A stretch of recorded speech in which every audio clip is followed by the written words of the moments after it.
कि wide wine L3 देखने को मिलता है। बोर्ड से क्या पानी अंदर जा सकता है। यहाँ पर जितनी भी सेंसर्स है वो बिल्कुल गायब से है। तो जिस प्राइस पे ये Nokia T20 टैब लॉन्च हुआ है, सच में स्पेक्स भाई काफी ज्यादा तगड़ा है। पर स्पेक्स के बारे में रिसर्च करना वेरी वेरी इंपॉर्टेंट है, और इसलिए से जो बड़े बड़े टेक्स्ट क्रिएटर्स थे जो यूट्यूब पे, उसके बारे में क्या उसके ओपिनियन है इस टैब के ऊपर, ये जान लेना वेरी वेरी इंपॉर्टेंट है। तो मेनली टैब के बस सिर्फ स्पेक्स ही नहीं, जो स्पेशलिस्ट को यूज कर रखे हैं मार्केट में और उसका क्या ओपिनियन है इस टैब के पूरा लेकर के, वो आज कंप्लीटली इस वीडियो में होने वाला है। बॉडी वैसे तो पूरा इसका पूरा फुल्ली एल्युमिनियम का बना, पर एक छोटी सी दिक्कत है इसमें दोस्तों, सबसे मेन थिंग जो मुझे पर्सनली बिल्कुल भी पसंद नहीं है, जो ये जो पूरा बॉडी है ना, वो पूरा फिंगरप्रिंट मैग्नेट है। और कई केसेस में कई सारे लोग को ये चीज पसंद भी आता है, कई सारे लोग को नहीं भी आता है। तो ये आप अपने हिसाब से चेकआउट कर लेना। क्योंकि आप कितनी भी कोशिश कर लो, इसके ऊपर हमेशा फिंगरप्रिंट रहने वाले, इतनी अजीब सी फिनिश इसके अंदर देखने को मिलती है। लेकिन टैब जो है काफी ज्यादा हल्का है। नोकिया के जब ये वाले फोन आते थे मार्केट में, तो सच बात बताऊं, अगर किसी को फेंक के मारो तो उसका सर भी फट सकता है। ये देखो दोस्तों, ये देखो हाथ में कुछ नहीं है, फिर भी ये लड़का डर रहा है कितना।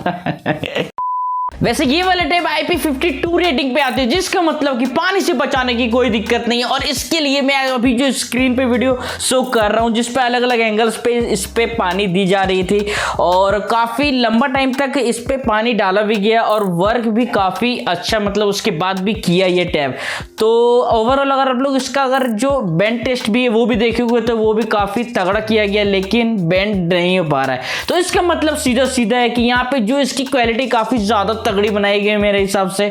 और जैसा कि मैंने आपको पूरा क्लियर पूरे वीडियोस भी शो किया इसका, तो ये तो कंफर्म हो गया कि मजबूती पूरी अंबुजा सीमेंट वाली दी जा रही है। लेकिन अभी भी अगर आप ये वाले वीडियो पूरा नहीं देखते हो तो आप बहुत सारी चीजें मिस कर दोगे। इस वाले में बहुत सारे ऐसे सेंसर्स है जो अवेलेबल नहीं है। बाकी सेंसर्स के बारे में बात करो तो यहाँ पर ज्यादातर सेंसर्स नहीं देखने को मिलते, ओरिएंटेशन सेंसर भी नहीं है। और जितना मैंने इसको यूज किया है ना, जिसका लाइट सेंसर है जो कि ब्राइटनेस खुद से कंट्रोल करता है, भाई वो बहुत बेकार है। और कैमरा फीचर की मैं बात करूं तो फ्रंट साइड के तो कैमरा मतलब उतना कुछ खास मतलब है ही नहीं अगर बोल सकते हो, लेकिन बैक साइड वाला बस डॉक्यूमेंट स्कैनिंग के लिए या फिर मतलब छोटी मोटी ऐसे कैमरा सैंपल्स मैं आपको स्क्रीन पे शो कर रहा हूं, आप देख ही सकते हो कि कैसा कैमरा है। बाकी एक टैब के हिसाब से जितनी इसकी प्राइस सेगमेंट पे, उसके हिसाब से एक तगड़ा एकदम बेस्ट डील मिल जा रहा है। बाकी आप लोग खुद से ही देख सकते हो स्क्रीन पे। तो अब फाइनली आ जाती है सबसे मेन पार्ट इस वाली वीडियो की। कोई भी एक टैबलेट में सबसे मेन चीज उसका डिस्प्ले होता है, और जो कि इस वाले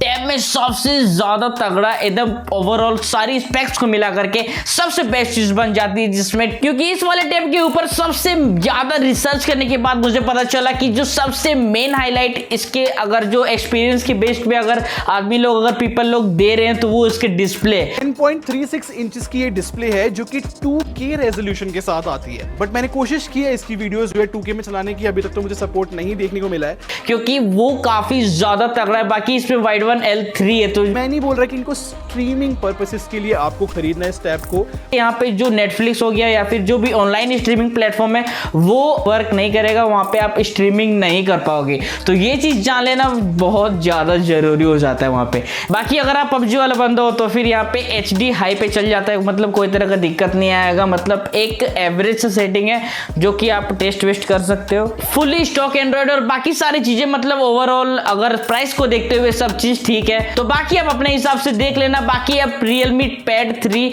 या तो फिर Samsung Tab A7 को भी एक बार जरूर से चेकआउट करना, क्या पता वो भी आपके लिए एक बेस्ट डील हो जाए या फिर आपको पसंद भी आ जाए। बाकी इन वीडियोस पे आपको काफी ज्यादा वैल्यूएबल कंटेंट मिलने वाला है, चेकआउट जरूर करना।